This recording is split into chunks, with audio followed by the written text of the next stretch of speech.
or not, but what do we do with those times when we could meet? We don't have necessarily an agenda or a full agenda. And those two kind of came together, but, and it occurred to me that maybe we should have a discussion before we discuss, do we want to change our advice? Do we want to talk about changes in our advisory rule code? Talk about changes of whether or not we're required to meet regularly, that it would help for us to first have to get an idea of what our advisory role is, but more important, what if we exercise this advisory role, what are the priorities that we wanted to look at in advice? And that seemed to me a valuable thing to do because we've all had things we've raised during meetings of things we would like to know a little bit more about, pursue a little bit with the idea that maybe there's some recommendations or some changes. And not that every recommendation has to be a change in the code, but part of our role is, and I remember Michael was one who said, well, you know, what was your expectation when you came on commission? And I went back and looked and I applied. When I applied, I said, I thought the most important role of the commission was its advisory. And to some extent, the decisions we make on the appellate process and the decisions come forth are exercising that advisory role, but we are a filter. We are a avenue for public participation. We are an avenue for looking at issues within the constraints imposed by the staff that supports us. And that is an important thing to keep in mind. And we do have that constraint, but my thought was that before we address these other issues, it would be good for us to see if we couldn't set a few priorities that would help us provide some direction for staff, as well as provide a framework for agenda items in the future that look into those priorities for this commission. And with the idea that if we don't, that we have time when there are items that are not on the agenda, that just as this one, instead of not having a meeting, we can utilize it for a work session, or if we have a light agenda, we can use it for a work session. If it was not to support or oppose a change in code, but it, you know, after sitting in the meetings that I have sat in and listening to what people have suggested, I think we have some actual 2 or 3 priority items or general framework issues, and if we could agree on them, and that could provide a framework with staff's advice on how we could approach it, and then how we could use our meeting time, whatever that is. And I'm very supportive, just chiming in, of setting priorities. I think that's good in any organization to have that sort of strategic vision. We have to be I think Commissioner Heller, you're probably the only one that was on the commission when we were very busy. Yes. So it was difficult to find one of those 2 meetings where we could tuck in another discussion, because we were here until 9:30 every meeting. There's just that lull, that down, and we were in a downtrend on, you know, permits being pulled and cases that are coming before us. So kind of keep that in mind. Historically, this has never been something that most people would have entertained. And then the other things to keep in mind is, I did not know this until I was listening to the council a few years ago, that when a counselor had a request, an interest area, and they wanted staff to delve into it, if it was more than an hour, they had to have approval by council majority vote. So we just need to be mindful. Planning Commission is currently staffed at a level to do the work that they are doing, and not more than that. So I'm all great about let's set some priorities, but I think we need to look inwardly within the commission to see how we're going to do most of that work, and not looking at staff to task. Go ahead. Yeah. I don't disagree with that. In fact, I think that each one of us has some interest or their common interest at which we could put our heads together and come up with an agenda or an approach for the information gathering or sharing of information. I think there are issues at which we could invite speakers to make presentations. And then there are issues in which we could ask staff to do some research, particularly when it comes to experiences in other cities. But I think that's one thing that we don't, and the council, we don't necessarily get that information. I know it came up when we were talking about the in-lieu taxes. It's come up on, and it would come up in the solar design aspect if we pursue that. But I think that is one area where perhaps we could look to staff, but I think we could look to ourselves for the sharing of information. And I think we could bring other speakers in, and even exercising a really participation role by putting an item on an agenda and getting public information or invited speakers. That, you know, I'm really just talking off the top of my head here, but one of the things that happened at our last meeting, I think, we were talking about solar, and I think Commissioner Slater asked Commissioner Levin about the home building aspect of solar. Shared history. That would be an example where if we wanted to explore that, we invite speakers from our own community who are living under our own rules about what they're thinking and how they're addressing it. Others may know other experts or other things. So I think this is all my way of saying I think we really do have to be mindful of that, but I think that we can also pursue those things without asking the staff to do a lot of the work. We can do a lot of information sharing amongst ourselves on issues that are important to us. We can do a lot of information gathering through a hearing or work session process with people already in the community. So I think it's possible to, but that's why it's important, I think, to set some priorities and say, look, if we're going to do this, here's the 2 or 3 things we really like to focus on, and we'll take on in the time that we have this commission. These are issues we want to look at. Revisited the next commission. Yes, And of course. review. Commissioner Fong. So I totally agree with all of that. I think, we should be in that advisory role, and many of us have come to this commission with expertise in a variety of areas that I think relate very directly to how we continue to build the Salem community and develop it. So I guess my question would be, with the information gathering and trying to keep a lot of the lift within the planning commission effort, at some point, in order for us to actually enact and implement those priorities, we still have to have something to adjudicate it through, and that would take a staff level involvement.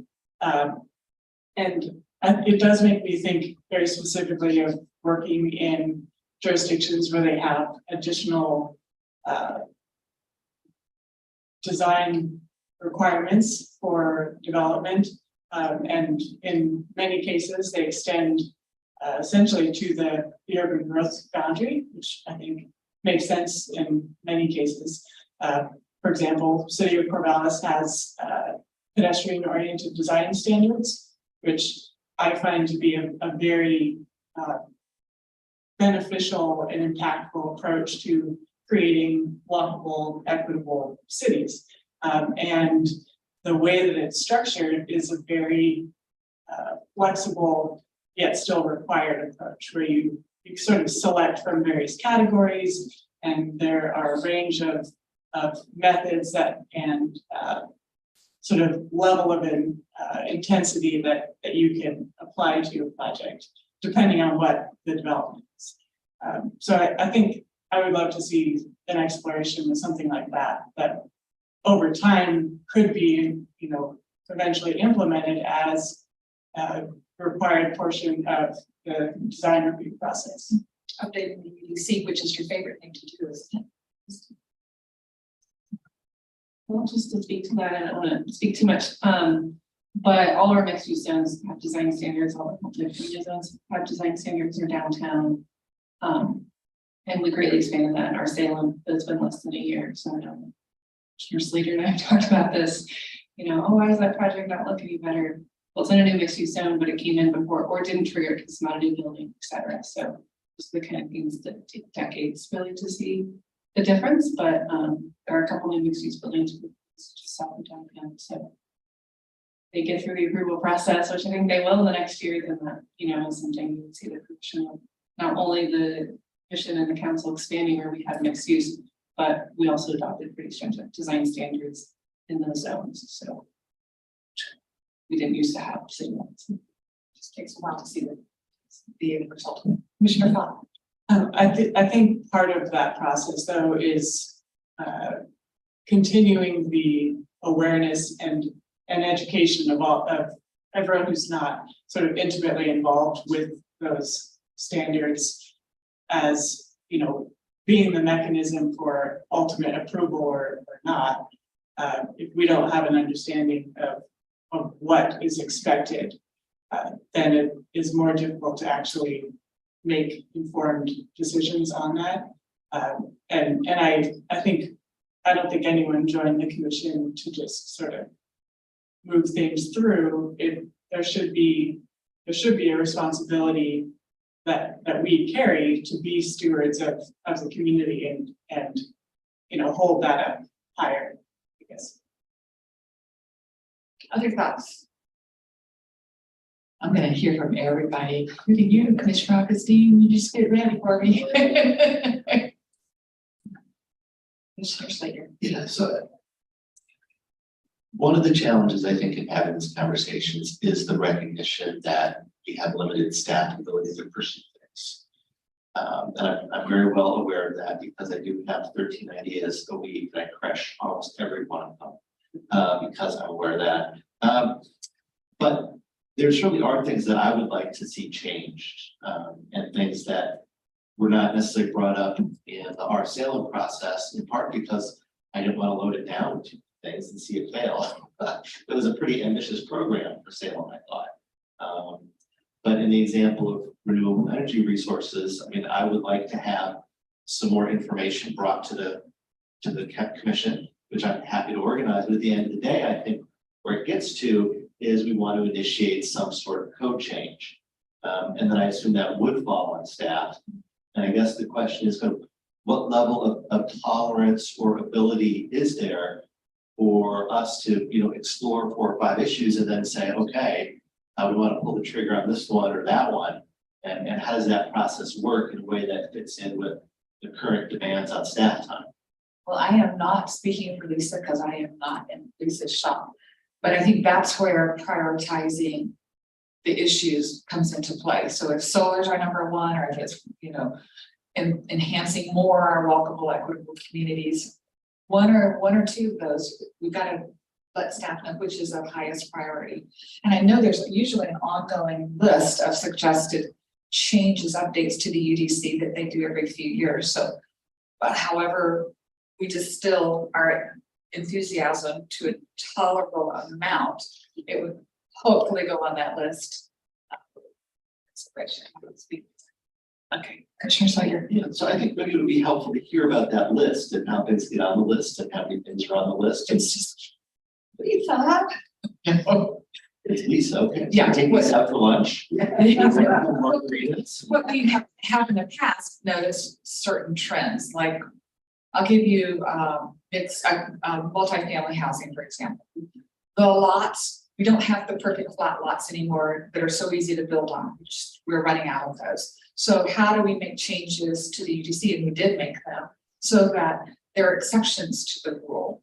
And it takes into account that it is geographically not a good little, it's a triangle this time. So we make changes to address that. When we see trends coming in front of either Lisa's staff or planning commission that we note. So that's where we pay attention. I know staff is definitely paying attention to those trends. But it is a conversation with Lisa, can we get this on the list? But we can't give her 50 things.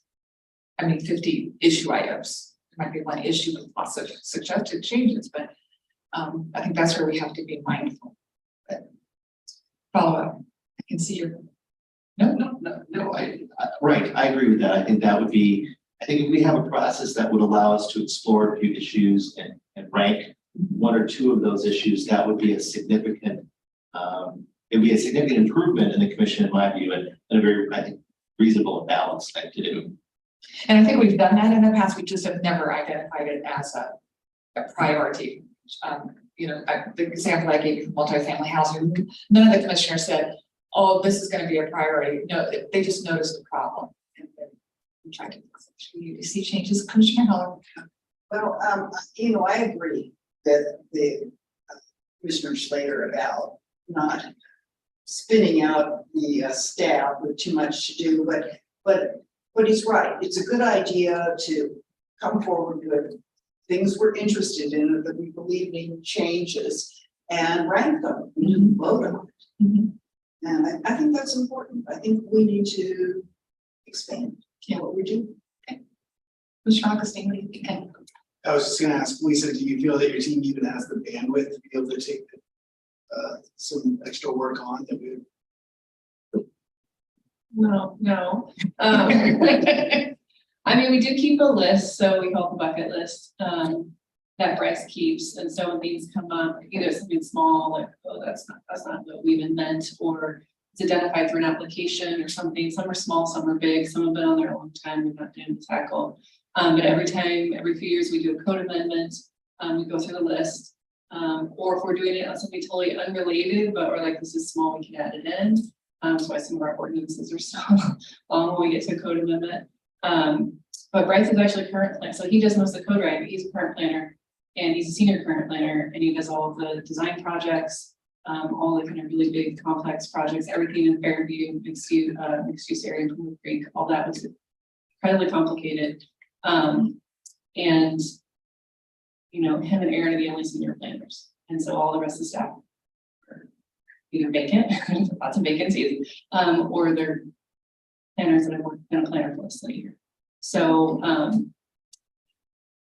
his time is really constrained. Now Eunice does code amendments, but hers come out of long range projects.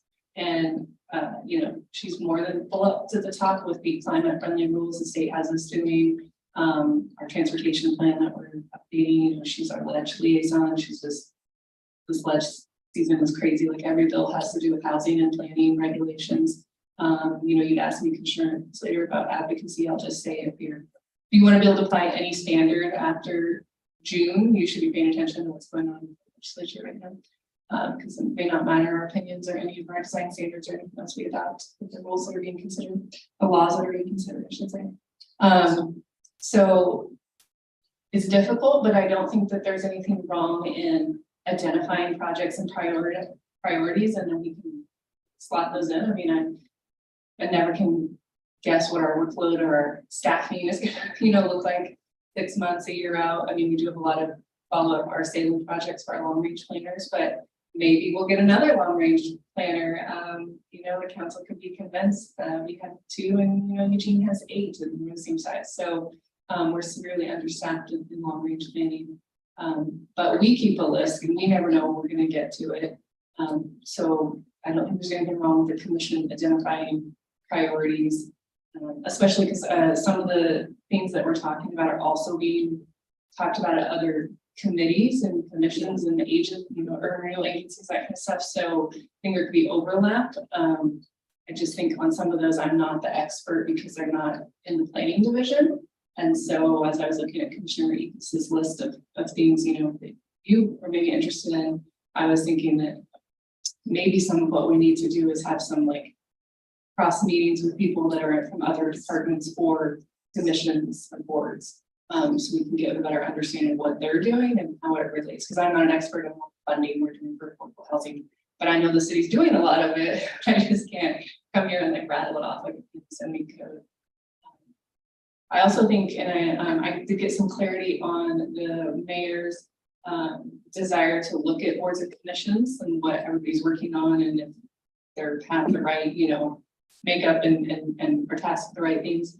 And they do have a consultant that's going to start doing that work in July. So it might be a good idea also if the planning commission wants to put something together about how you're feeling about either, you know, what you're tasked with or what you think you can take on, or think there's overlap with other things, so that that can be part of that study. I don't have any clarity on if part of that study will be them interviewing you all. So I mean, as it gets closer, we'll find out, but so it's kind of timely. Good time to have, that was a long answer to not what you asked me, but once you let me talk, then sorry. So it sounds like this project would help us outside of staff's time, like as a planning commission getting together. Outside of the city staff's time and as a group and probably starting this project would probably be the best approach, I would assume. Just to follow up, I assume that when we meet, if there still needs to be a staff person involved, because we have notice and taping requirements, but it. doesn't Not have to be if paid it's a staff. committee that's below quorum, then you can't, is that right, Fred? Yes. Yeah. So Yes. four people, 4 or less, 4 or fewer. 1, 2, 3, 4. Yes, Kinshanikas. Well, yeah, I think to some extent, this comes down to an issue of how we're going to organize it. If we agree that we want to do more on our advisory role, it's a question of how to organize it. First seems to me is to set some priorities, and then the issue is how do we address them, and how do we address them in a way that doesn't require that we're always going to staff and ask them for the information. And I think we could do that by using, again, just throwing ideas out. But you know, you have a subcommittee that starts to lay out a plan for what information you want to get, how to get it, where to get it.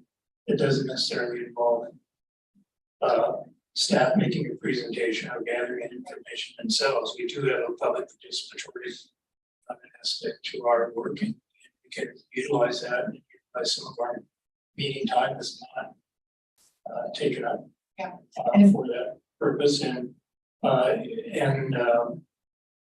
so I think that if we set some priorities, then we can figure out the best way to organize it. Some of it's going to be in different stages, and we will, as soon as these laws, once some of these legislative decisions and other decisions are made, we're going to have those things brought to us. I assume I'll open a briefing session, something like that. So we'll be getting some of that information.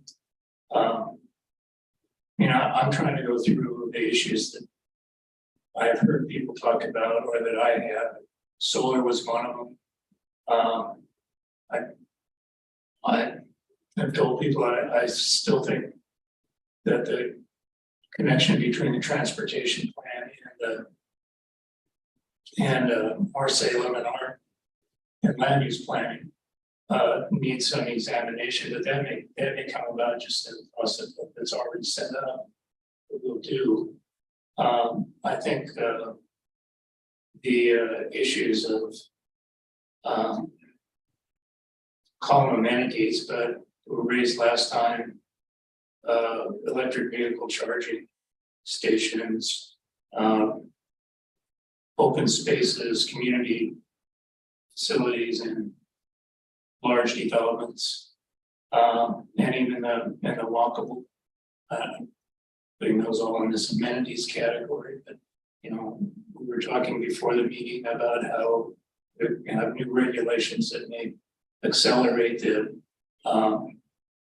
replacement of gas vehicles with electric vehicles, and are we ready for that? Just relying on the market to put in electric vehicles. So those are amenities. one, we've always, there's another one, which is the, affordable housing. And again, it's one where it's more for us, it's more of a tracking, trying to figure out whether or not we're actually gonna get through incentives. What we plan, that seems to be something that will come through our regular process, not necessarily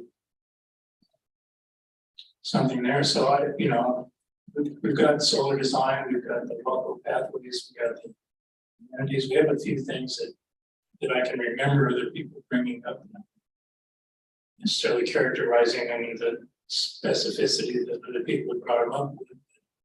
I think we could go through those, and then that means that if there are priorities, to me, that means that we have commissioners that are interested in those, and that we could organize in subcommittee fashion to figure out the best ways to approach that and work with staff on how to do that, and then how to work that into our meeting schedule.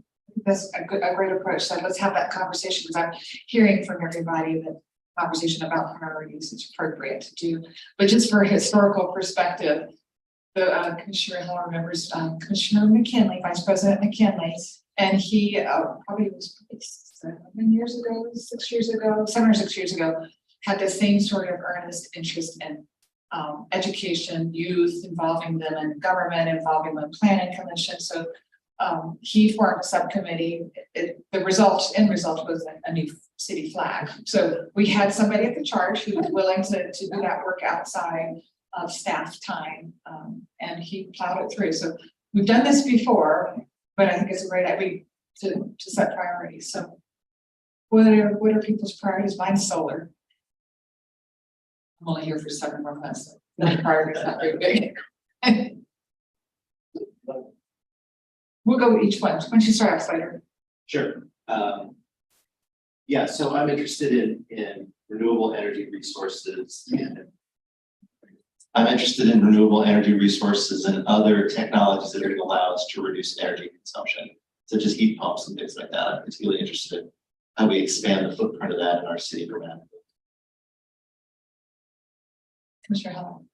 I'm just going to go down the line just like just like a class. Cool. Here we go. I'm interested in wetland preservation and stream protection. The biodiversity in those places is just incredible, and they're so easily spoiled with runoff and things like that. So that's where I would go.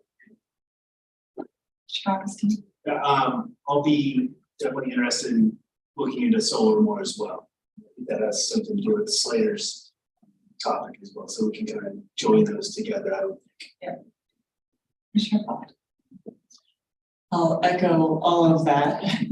Because I think it ties into, again, creating these equitable communities is largely based around access to amenities that improve your lives, and that largely equates to open spaces and affordable energy and sustainable energy. So in addition to that, I would like to see a mechanism for us to encourage a higher standard of design, frankly, which I recognize is subjective. That being said, just within my own profession and my own experience, there are standards that can be met and implemented through, I know we do have a design review standards for certain areas throughout the city, but I think that those could be expanded in such a way that really does start to kind of craft that a community that encourages, pride of place for people, very, the creating streets that are heavily treed and have all of the different elements that we find in often more affluent spaces. And you don't want to start having, neighborhoods that are not getting the same level of development based around simply the code required minimums, which is typically how codes work. It's a minimum. It's not the encouraged and hopeful expectation. So there's a way to do that, and just to reiterate my experience working in other jurisdictions that have these sort of layered on additional review processes through pedestrian oriented design standards or lead level expectations for building design. I think that those are all very viable opportunities that we can use as a commission to say, show us your best, not your least. So I'm hearing you say like all of the above, plus interest in looking at our design standards. Yes, I would like to look at design standards that are not just the kind of basic building elements, but how do those elements actually benefit the community that the building is going into? That's great, guys. Thank you. I don't have much to add. I'm just listening to folks and trying to phrase it into my own priorities. So I think that the list for me would be, top of the list would be the solar renewable energy. Not sure how to characterize it, but the energy footprint. And to me, that could include EVs as well. The biodiversity in wetlands is, to me, it would be that's seems critical. I think it is critical, and it's often something that we run across, but I'm not sure I understand very well how it's actually approached. I know there's an inventory and there's other things, but it seems like we're always trying to figure out those issues, but to me that moves into the open space issues as well. And the other one I would just characterize as kind of designed for amenities for livable neighborhoods, which includes walkable neighborhoods, includes trees, includes the open spaces, community spaces. It includes a lot of stuff, which would require some further narrowing down. But as I hear this, I seem to think that there are 3 areas that loosely characterized as energy and energy related issues. And I think that's a priority for me because having a public utility background, I know one of the big issues for just general energy supply, if we're talking about getting rid of, you can look at Portland General Electric's energy plan, and there's a big component there for distributed generation. And that includes community solar. It includes, and so design issues related to solar, all of that. I don't think we've really explored that the way that we can. So those, just from what I'm hearing people say in my own, I characterize it as the energy component, the biodiversity component, and the amenities component for livable neighborhoods. That seems to be it. Broadly stated, it's the topics of importance that I hear from people. So basically we have 3. Sounds like we have 3. We're looking at design standards as an element, solar, renewable, and then the biodiversity, preparing them and getting a handle around that information. So, do we want 3 priorities? I just want to compliment how well organized we are. It seemed like 30 minutes, we prioritized and prioritize the group that governance experience. Think what we could do with the strategic plan. Just to follow up a little bit on energy, I've been thinking that maybe what we need in the long run is an energy master plan, energy systems plan for Salem. That might be, as we think about these layers on the comprehensive plan, energy might be one of those layers that we just like we have a parks master plan, just like we have a transportation system master plan, because it is going to become a significant issue as we move to electricity in the grid under stress and very soon we didn't see issues with fire. So And it's gonna be interesting to see what the state comes out with legislatively. yeah, they're gonna hammer us. Oh, yeah. So a lot of our creative thinking might be just told to us. Yes. If I could just follow up on part of our learning curve here in our discussions. I think also that, you know, there are some grants that $1 million grants for planning. Lisa was talking about one of our previous meetings for community solar and then for resiliency. We talked about that and I don't know the status of the climate change staff person, whether we actually have someone or whether we're waiting on a budget decision for a person dedicated to that or not. But in the exploration of this broad energy, renewable energy category, one of the things would be, this does not happen without collaboration with city utilities. And it would be interesting to know where the status of that is. It probably would be informative to us to know what PG's plans are, what their, I mean, City Club had a program on it a year or so ago, and they've got some deadlines by which they have to be completely renewable, and their plan requires a lot of distributed generation. And there are grants for these other programs. And I think these are things that would be good for us to at least know about, if not as a starting point. These are three big chunks, so I don't know if we can set our priorities, but then within the priorities, do you set the number one priority and just drive that and see how move forward with one priority to see how we manage that? How do we gather information? How do we distill the information? Or do you want to attack all three at the same time? Sure.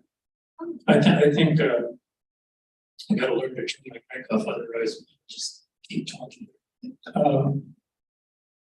I think that sort of depends on us. I mean, if any one of these three someone wants to take the lead on, I think they ought to be able to do it, because I think there's enough interest, at least those here. It seems like these are not divergent things. Right. These are things that we're all interested in.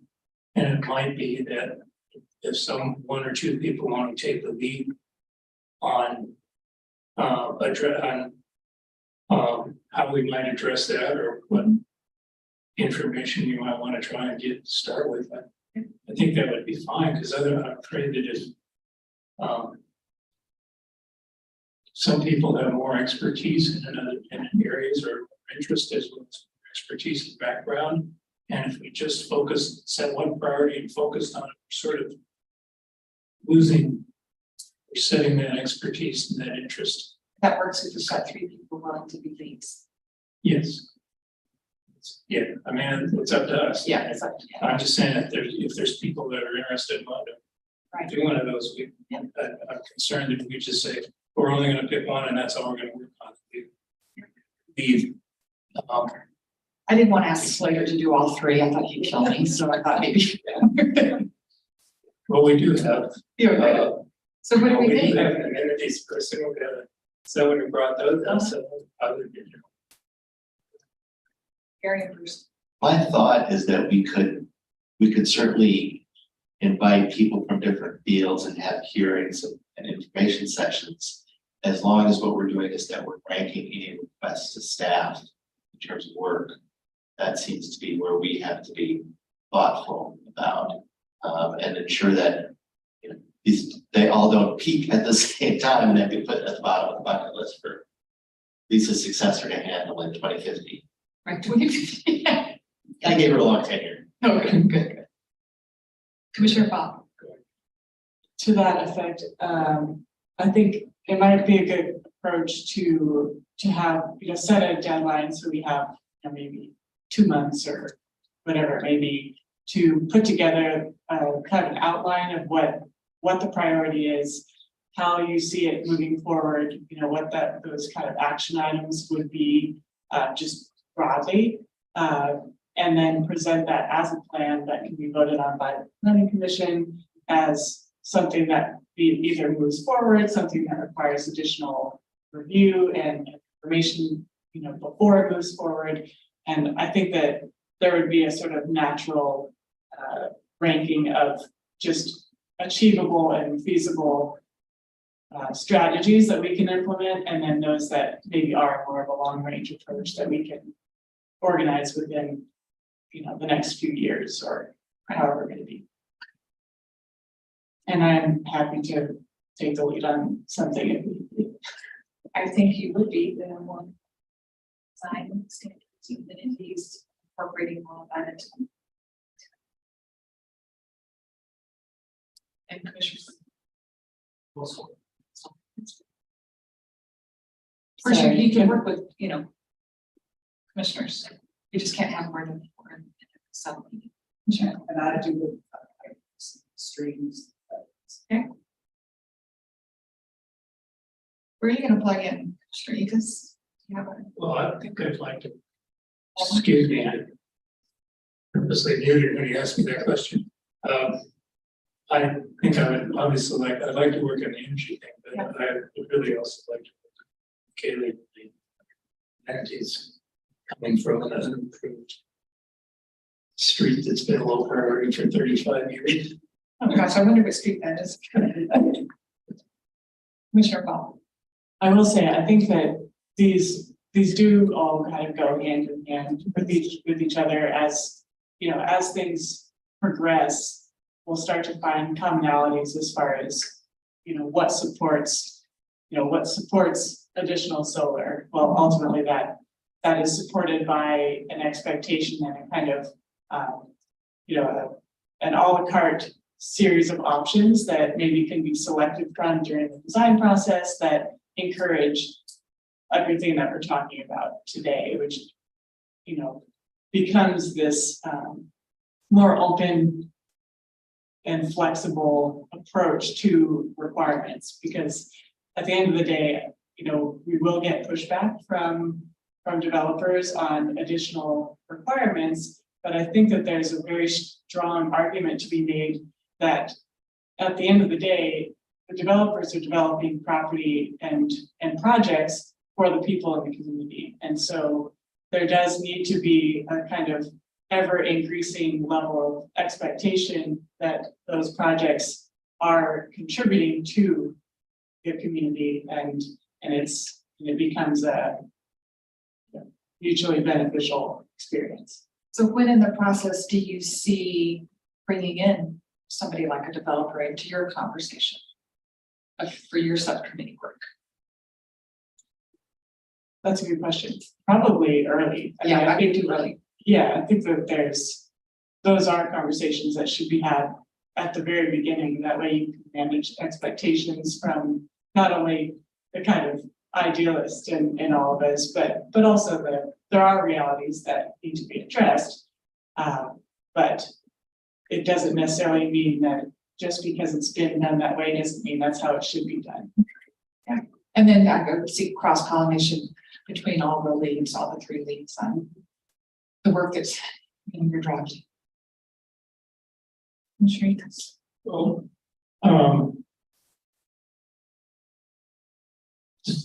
this sort of relates to the motion that we will have later, but and then eventually this starts to work its way into our regular meetings. So I just want to get the common understanding is if we took away the required meeting. As I recall, I don't know where it is, but it's that the commissioners have the ability to request or put things on the Which agenda. we've never denied. Yeah, so the reason it relates to, because if we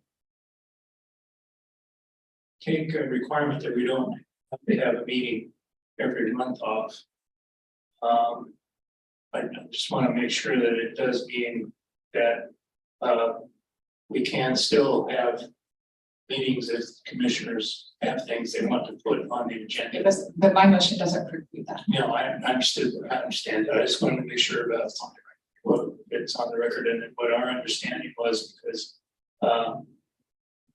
when I started looking at it, it occurred to me that the fact that we even the fact that we don't have things on the agenda presents an opportunity to do other things that we might not otherwise be able to do.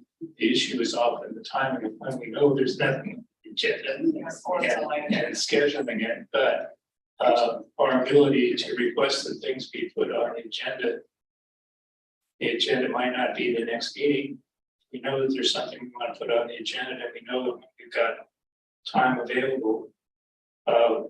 We can put it on the agenda, and that way, even if we aren't required to meet, it would still be. We're not in any way precluding the ability, and we may be actually creating an opportunity. That's what I understand. Okay. Commissioner Slater. Yeah, so. I mean, perhaps it was a miscommunication, but I certainly felt that my request to have a meeting was not supported when we were discussing the meeting to talk about the renewable energy. There wasn't a meeting. I had requested that we meet. I don't feel like it was met with much enthusiasm. So give me more specifics, because every time we've had a conversation, we've followed up with what you wanted to do. But I don't want to sit and read emails, but I would just say that, I felt that once that I had asked for something on the agenda, and we delayed it because we didn't have a few meetings. And then I asked that we meet to discuss this, and that was not. Did we have a presentation in mind, or you wanted to have it on the agenda just to discuss? Outside of the It was the presentation that we had here. Oh, okay. So again, I think it's really important that we all have a clear understanding that if there is not a meeting scheduled, what is the ability of a commissioner, independent of seconds and thirds and consent, to have that meeting. I think you go through, Lisa, and you go through me, and you go through Commissioner Levin. I can't foresee a reason not to have a meeting. Now, there could have been some thought, I don't know, on putting that presentation along with another already scheduled public hearing that we anticipated not being lengthy.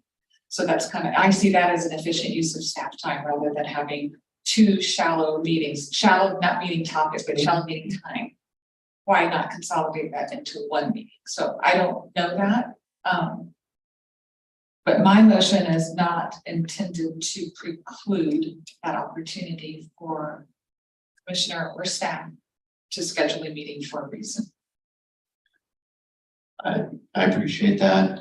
And a little bit of what I heard, and again, this could just be my misunderstanding, is that, well, if there isn't already something on the agenda, we'll just wait until we have a meeting where there is something on the agenda, then we'll add that topic to it.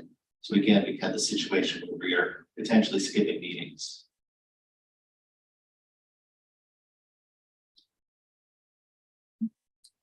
I hear you. Commissioner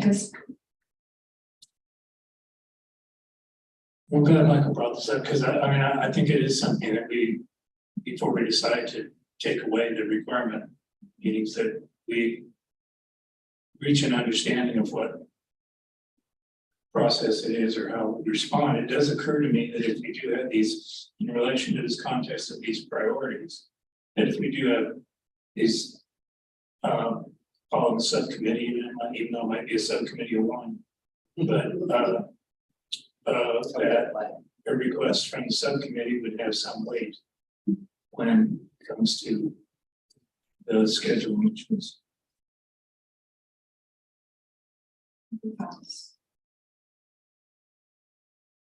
Well, the part that we're on the agenda is really the priorities and the recommendations from Ms. Shaika. So do we have confidence on those that are taking the leads on these? That you have some direction on what you're going to do? come up with I think Commissioner Fox's suggestion is a great one, come up with an outline of kind of a timeline of, I anticipate doing this by this date. I really think solar, we probably want to pay attention to legislatively, because I would hate to see you going through a lot of information gathering, but it's gonna be served to us. But maybe that's your call, because you're the lead on that. The first session we have is on what we're required to do. I know, that would be a good information. I mean, Yeah. I'm sure we'll have an update that relates hopefully to our work. Yeah. That probably come through the normal process. Yes. Great. Commissioner Bob. I just have a process question. So if each of us are taking the lead on this, is that something that, you know, we just, kind of send an email to the entire commission to request additional members, or how do we I ultimately would form How that do you want to do committee? that? Do you want them just to copy you on that thing? Want to go through? There's some flexibility in how you do that, but have you done it in the past? So for McKinley, I think 2 people at the time like blurted out in the meeting, I would have been your subcommittee, and that was that. There were no emails about, yeah, they just did it. yeah. They just met and they just did it. So it sounds like you don't have to go through. I mean, if you were soliciting membership on the commission for sure, you know, that would be an email. But then from that forward, I could send out an email to all the commissioners and one copy you all to here's the 3 committees, or respond at which, if you want to be on any and which ones, and compile that, and then if we have more time to do 4, then I can try to do that. I can do that. okay. I think that would be useful. I just don't want to leave out additional people who are maybe interested, or that kind of like. So we're comfortable moving off of that topic? Commissioner, is she good? Yeah, yes.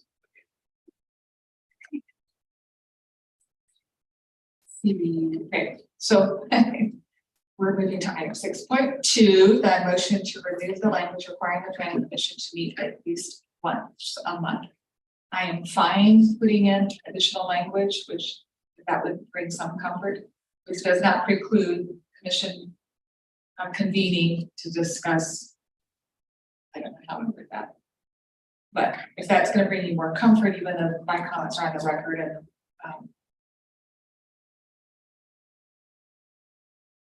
this is when you want to be able to sign, don't you? You just want to go across that. Commissioner Akers, Do you have any history as to why that provision was put in the first place? probably the same reason I put in morals. Just like, oh my God. We are gonna update this. The guys are. It's surprising I would say just men only. I mean, it's back in that day, I think. Yeah, I did check, and I think it's been in there since the 60s. And the moral thing, I think since like the 40s or something, when the planning commission was created. And the code did just used to say the planning administrator was man throughout, and so when Vicki Turner was became planning administrator, she had to do her own code amendment to make the whole code gender neutral, and you would think that was so long ago, but it was like 1999, so. So, I mean, no, I don't know of any, like, for lack of a better word, legislative intent on why they included that language. But they did. So I have a motion. I would say it And then we can probably, discuss. I'm sorry, the planning commission predates really having like the planning director. And so almost everything used to go through planning commission. And so one of the reasons I think they wanted to meet twice a month was to make sure that they were not delaying people's, you know, used to approve every subdivision, every single thing. Or at least once a month, right? So that you weren't delaying people's projects. And then I don't think that was ever looked at, and then like we discussed, maybe forgot that it was in there for a few decades. So, yeah. So it could be, we could word it similarly to the language in the bylaws, but I think it's permissive. Twice a month, right? First and third Tuesday of the month. I mean, it would make sense for me to see it, the language be the same in both the bylaws and the Yes, Commissioner Fountain. I think I should probably weigh in on this since I know we're looking for some maybe consensus, but I do think that there's a lot of value in having a minimum once per month meeting.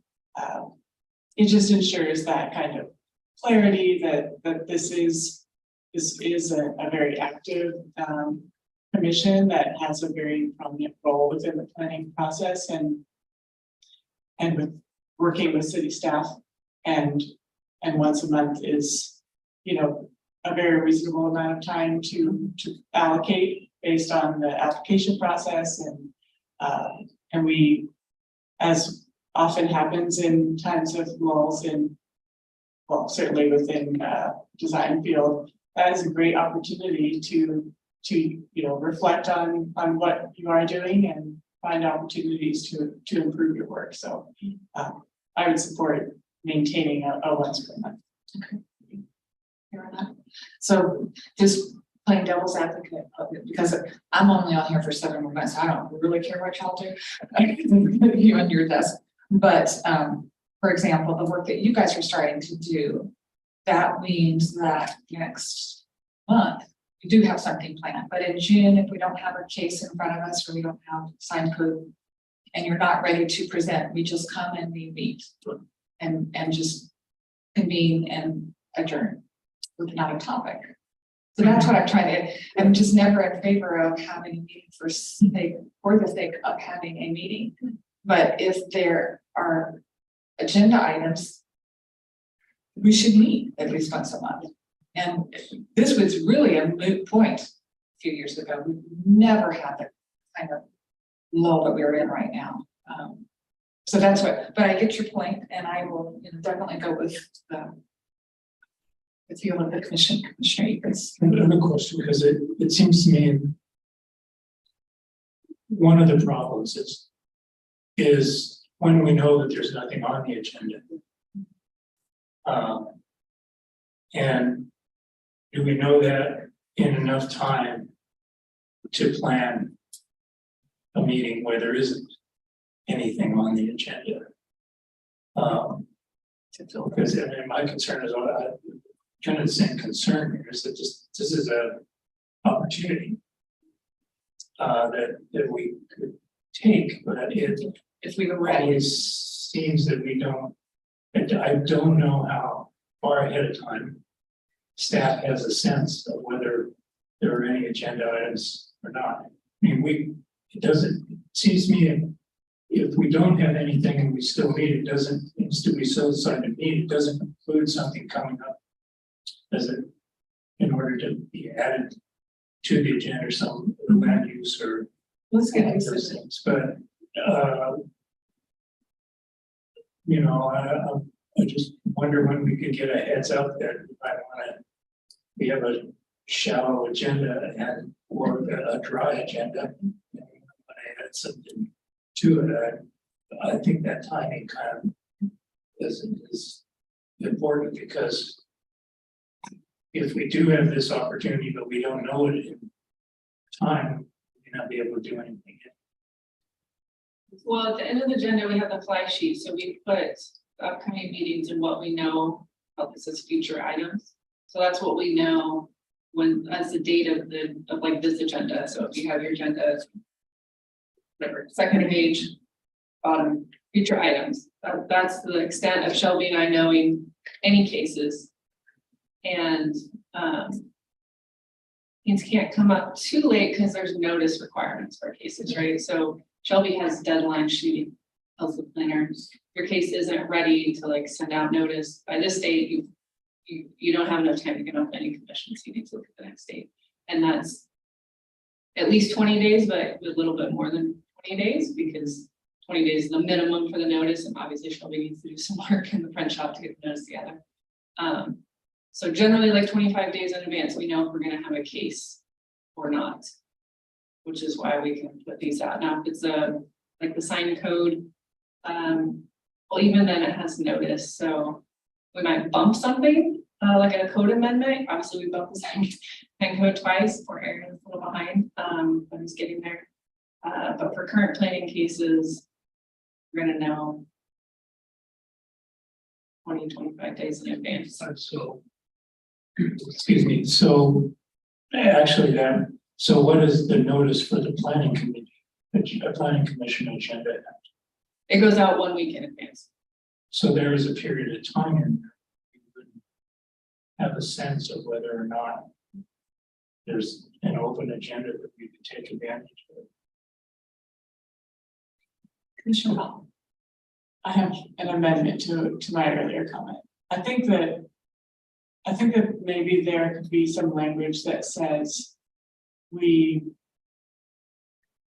don't have to meet once per month, but it shouldn't go more than 2 months. You know, like a once every other month.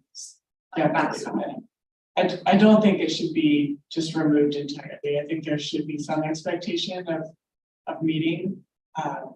Because, you know, the commission is a turned over commission at various points, and I think that there should be a thread of continuity with the expectations for future commission members. Commissioner Slater. So I'm in favor of keeping the once a month meeting for a couple of reasons. One is when we go a couple months without meeting, we lose connections with each other and our ability to follow the thread of activity. And I think it's important not to lose that. I also think if we're going to be bringing in, we're going to have invited testimony, and if we're going to do some more public hearings, it's good to have a firm date that we always know will be available to us to have those scheduled. And I also think there's a lot of information in the city that I think we would benefit from having, that we could fill in some of these spots. Again, I have 30 questions I would love to ask Lisa, but we don't have the time, and she doesn't have the time. And there are people in the city that I would love to have come and provide us some information. I still don't understand why we have these great street cross sections, because none of our streets look like that. I'd really like to hear more about why that's the case. I know we're working on a environmental hazards mitigation plan. It would be great to hear just an update on that, because I think that certainly affects our work. We passed some good language around street trees. I'd love to have the forester come back and tell us how that's going. So I just think there's enough out there, that there's a richness enough in the city that getting together for 2 hours or 90 minutes once a month is not that great of a hardship for people who wanted to volunteer to be involved in the city's future. Okay, fair enough. So I think I'm hearing taking the temperature smaller than I did. So I'll withdraw my motion. Just keep the language as is, that we meet once a month. And I hope we have it. I will promise you that we'll have something. I'll make that personal. Okay, Commissioner Slater. It's planning administrators' questions. Yeah. This is a great group. I mean, I enjoy the conversations. I enjoy the conversations that we have. But so could we decide if it's the first or third? That's the next meeting. I assume it'll be the No. first, but I you want to do that? I think we just Keep that open? keep it open. Oh, I'm fine with that. Because I mean, we're meeting May 16th. It may be the first Tuesday of June that we've got a case that's scheduled, and we can't, I mean, would that be good to push it back? Yeah, so I think when we send out the agenda, that's a good time, if you're thinking you want to ask for a presentation or schedule something, to look down at what's the future items, to get a sense of that meeting. And then respond. So if today's the 18th, you can see we don't currently have any items on May 2nd. So if you want to request a presentation or something, then that would, you know, we actually got this agenda a week ago. So going forward, right, you have even more time to know if that's something you want to. Commissioner Slater's adding one to the 16th meeting. So we'll have our presentation, so we'll have a talk. It's a sign code and then conversations are riveting.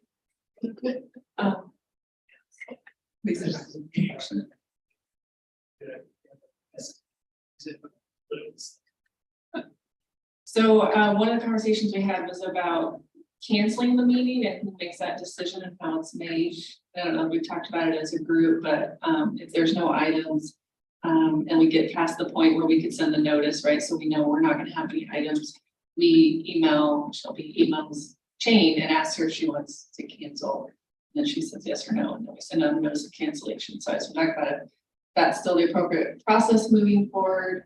Or do you want to send an email to everybody? So then that would be the last moment somebody could say, I have something to add, I'm fine or. with that. Because I may not everybody have something that's ready, docket ready. And so that's 20 days before the meeting, I guess. Should give you about a week to get something together for the agenda. Which if you don't have printed materials, is just the title. So inviting. You're good on that? Mr. Slater? Does it seem reasonable to you, Lisa? I mean, does it sound like something that can be balanced with all the other demands? How shall we send you that email? Sorry, you talked about it so much. All of it? Yeah. Yeah. I mean, Is yeah. it- is this workable and Yeah. you're set that? Okay, so we'll move on to, we have no information reports. Planning administrator. You're just back from vacation, so. I'm gonna use that excuse every week, but this back from vacation, Just back from vacation. No, I don't think I have anything, you know, like I said, we have the sign code amendment, coming up. I think maybe some of you weren't on the commission, you weren't on the commission last summer, were you during the work session of the commission? I thought you were. Okay, so maybe all of you were here during the work session, so, because we had like 3 work sessions on the sign code last summer. Your rental one. Right, okay, he's not here, so, so it's a whole, you know, it's the whole shebang, and I just wanna say in advance, obviously we had 3 whole work sessions on it, and there were items that you all asked us to address, and some we did, and some we did research, and some we said that's not feasible, and some we said, well, I'm sure. So it's been a while since we brought a larger code amendment, except for our Salem, which is like so enormous. So I just wanna remind you that, you don't have to vote that night, right? After the presentation and comments and discussion, if you have more questions, you want to do more research, because I know when Public brought like the street tree code, there's all kinds of things you had more questions on, but then you also voted to send it forward without them fixing the things, right? So you don't have to do it that way. So I just wanted to put that out there, and then we are doing outreach on it. So unlike at the work session, I don't think anybody came, even though we advertised it. There probably will be testimony. The chamber is usually interested in some of the sign code companies, so it could be, and then sometimes the neighborhoods hate everything to do with the sign code, so or it could be nobody cares. So that's coming up. And then not related to commission work, but I thought I would let you know that on Friday, this Friday, Eunice and I are presenting, and I think I mentioned it to LCDC, the Land Conservation Development Commission. So they meet, you know, they're in charge of Department of Land Conservation Development, state agency, and they've asked Salem to come and give a presentation and spotlight development in Salem, specifically housing. And so we're going to talk about, you know, our Salem and our housing needs analysis and different projects. And then we're actually giving them a tour of downtown. So the commissioners aren't all from Salem, right? They're appointed from all around the state, even though they meet in Salem. Many of them said they were unfamiliar with downtown Salem. So they asked us to give them a tour. So we're going to be giving them a tour of just different, you know, development buildings. And then the one we're going inside will be the Nishioka building. Councilor Nishioka arranged that tour for us. So they're going to go in and see some of the units and talk about, you know, how the city funded reducing parking, help that happen, and different things like that. If you talk about our public arts mission, I know, be working. Great public art. you know what, I am giving the tour, so I will say we have the public art commission. And then look at the cube, look at the cube. Yeah.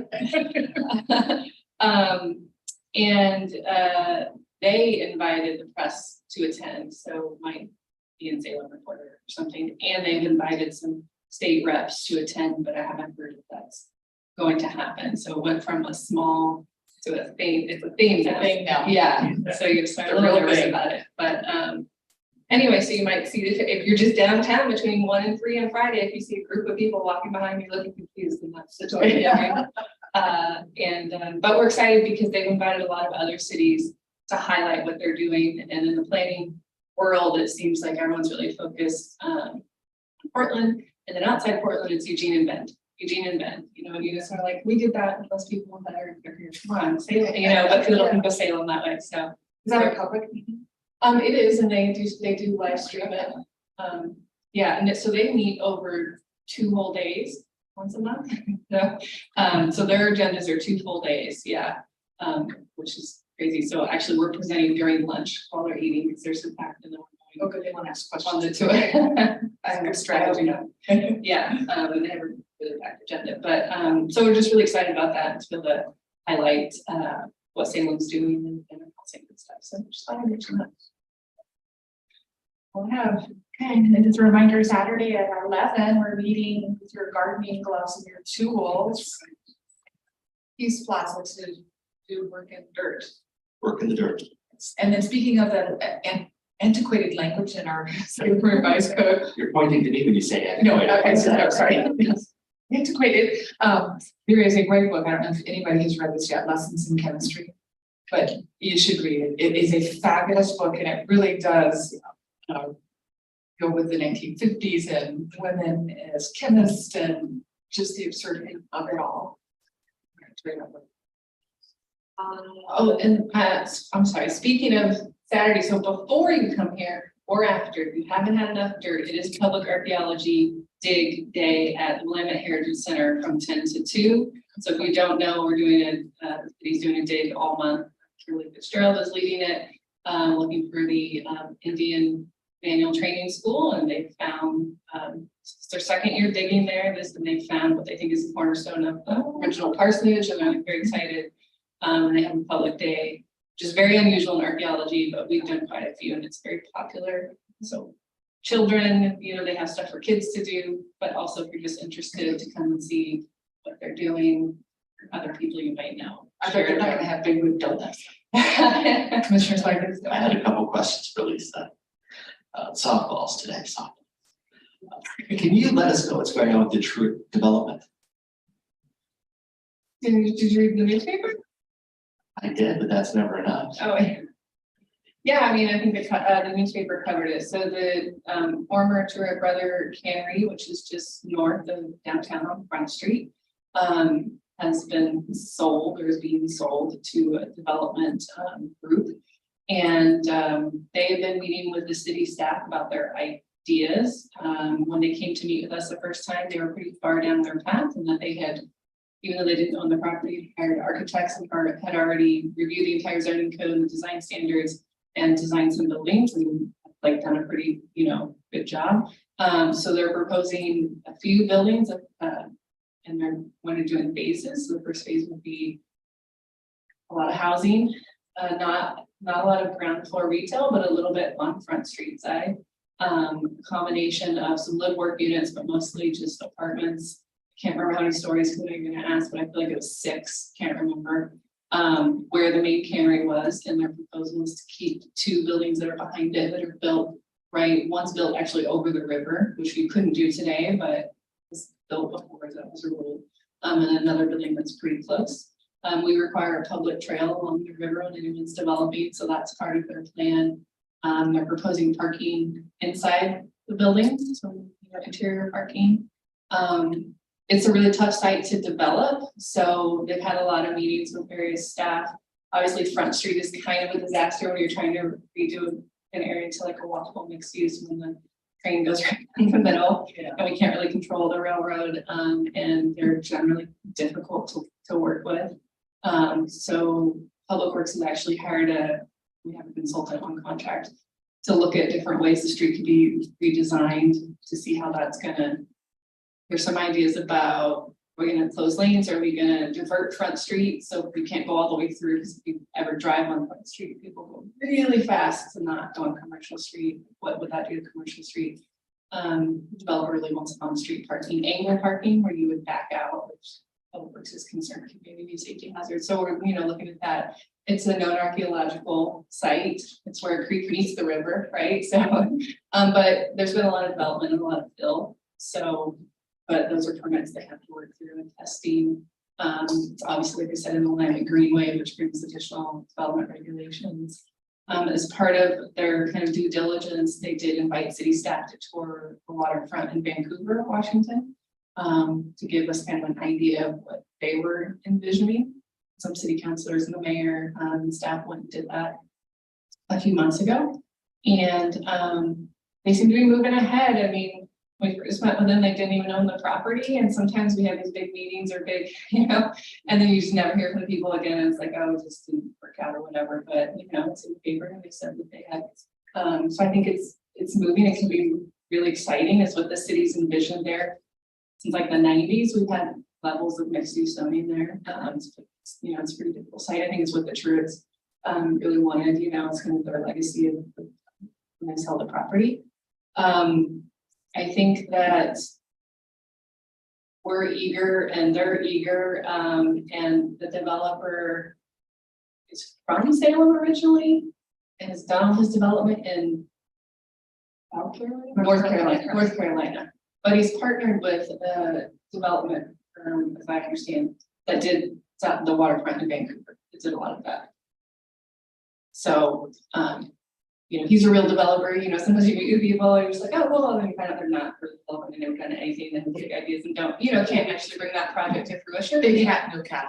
Right, and you don't know when you first meet somebody, but yeah, and actually him and his firm, the main developer, are presenting at the conference for the urbanism conference on the East Coast in Charlotte. And so the city managers asked Eunice and Olivia and I to go, and Councilor Stapleton. So we're going to that May.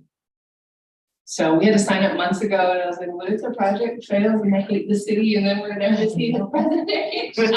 Oxford, so there's just a lot of moving parts. They haven't applied for any application yet or anything like that.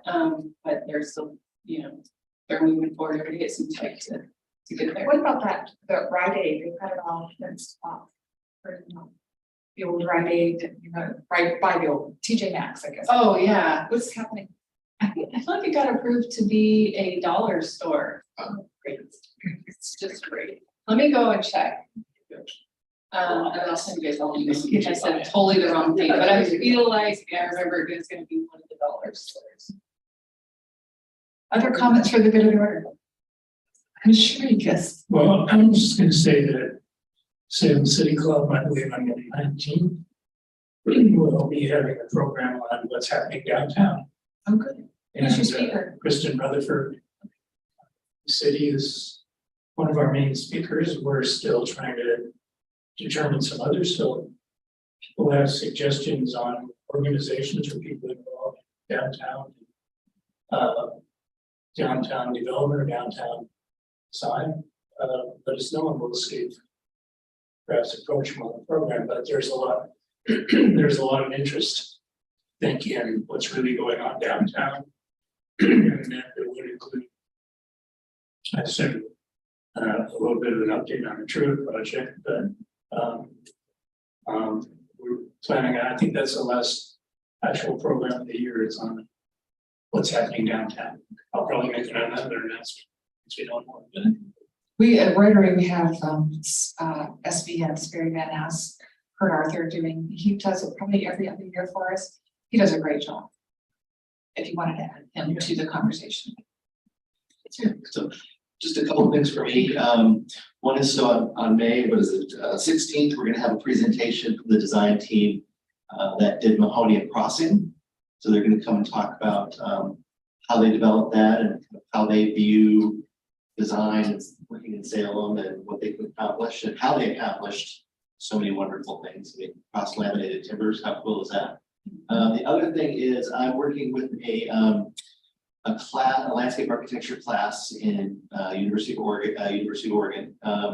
And we have selected a series of sites here in Salem where we are going to be doing design studies for renewable energy infrastructure placement. Oh, very So cool. hopefully at the end of the day, we'll have a series of student projects that will look at, various sites in Salem and how one can integrate various renewable energy structures into that. So that's kind of exciting. And then Councilor Fott and I are working on getting together a design charrette for professional designers here in Salem, looking at a similar issue of how we can take various case studies here in Salem and turn them and integrate renewable energy resources into those buildings. So as a way to kind of get this conversation going.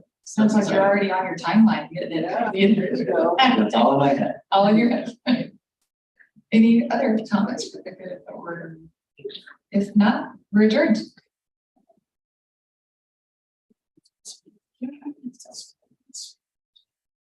It's hard to find a Korean outside as well.